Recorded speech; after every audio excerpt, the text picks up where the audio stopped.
Дојде без избори. Неговиот мандат го обележаа коруптивни скандали каде беа вмешани високи функционери. Стагниравме во реформите, а за тоа постојано предупредуваше меѓународниот фактор. Бевме уценувани и негирани од источниот сосед. Се прифати францускиот предлог против волјата на најголемиот дел од граѓаните. А тоа ги заглави евроинтеграциите, бидејќи втората меѓувладина конференција е условена со уставните измени. Често пати гневот се истураше на улица. Сепак, Димитар Ковачевски е задоволен од сработеното. Премиерот во заминување лично ја достави оставката во законодавниот дом. Кратко се сретна со неговиот наследник.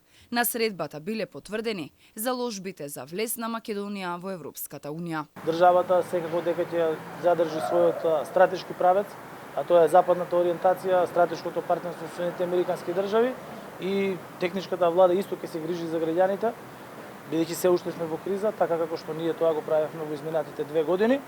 Ова е нешто што е предвидено според закон.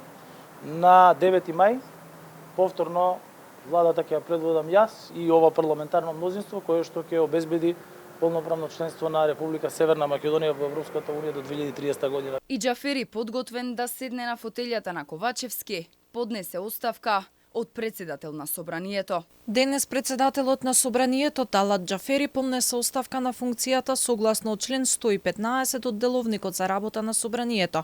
Военно известуваме дека го овласти подпредседателот на Собранието Горан Мисовски да председава со пленарната седница закажана за 26 јануари 2024 година.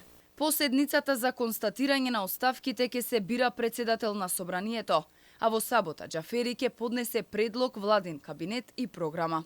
Техничката влада, која треба да биде изгласана најдоцна до недела на полноќ, се бира на 100 дена пред договорениот термин за парламентарните избори 8 мај.